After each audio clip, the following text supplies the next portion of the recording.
Well, here is a face that's probably been popping up on your social media feed. Stand-up comedian Tom Sainsbury became known by fans as the Snapchat dude, thanks to his creative and often bizarre send-ups of everyone from politicians to 80s mothers. So I've recently redecorated my kitchen and we've gone for an autumn harvest theme. Yeah, there's some amazing gourds out there. Yeah, different gourds, and you dry them and they look fantastic. Different shapes of gourds, yeah. He's even been called on to help sell his beautiful home country of New Zealand. People have been seeing those photos on social media and are going to great lengths to copy them. I mean, you know them. Hot tub back shot. Man sits quietly on the rock contemplating. Hot dog legs. Summer. Now Tom has crossed the ditch and is touring Australia with his stand-up show, Gone Bananas. Tom Sainsbury joins us live on the couch. Welcome. Hi. Are you comfortable on the couch? We know you're a bit, like, how am I going to feel on the couch? Oh, I'm loving the couch. I can just really relax you look into comfortable. it. Yeah. You've had millions online viewing your videos. Great stuff. Who inspired the characters like Boomer Dad and 80s Mum? Well, don't tell my parents, but they are my parents, essentially. I didn't think my dad would be watching, you know, he's not tech savvy and he's not on social media. And so I did all these send-ups, maybe 24 of them, basically being him. And then lo and behold, he is watching them. He's got this, he kind of followed me using this page, and for some reason he's got this Russian woman as his profile pic, and he's following my videos and he's seen everything that I do. And does he say that is me, Tom?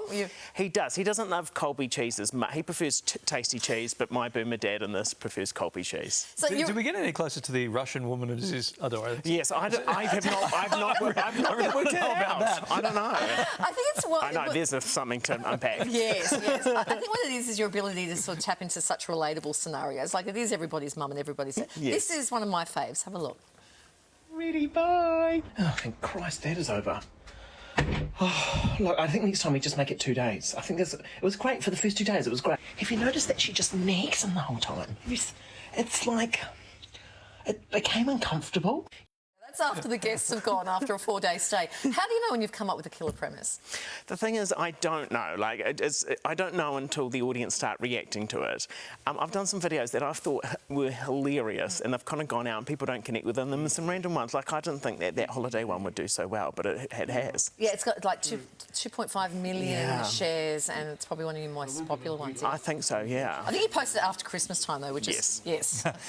You've blown up on socials. You're more famous than the Russian woman on your dad's profile. Yes. Can you even walk around New Zealand now without being harassed and recognised?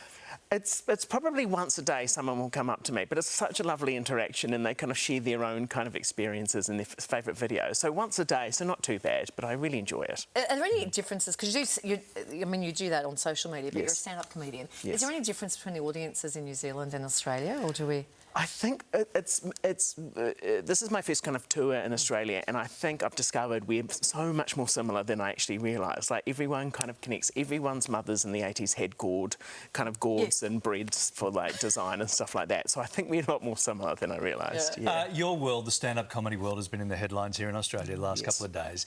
What do you make of the Arj Barker sort of baby fallout thing? Well, for me personally, like, I'm a desperate people pleaser that's desperate for any audience. So if it was just babies, I would be happy, you know.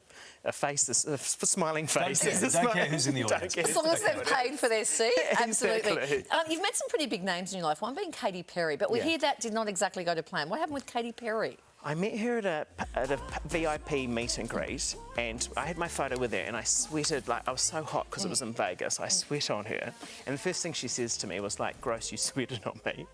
And then I talked to her, and she presumed that I was Australian, and I just kind of I was like so kind of flustered, I pretended I was Australian.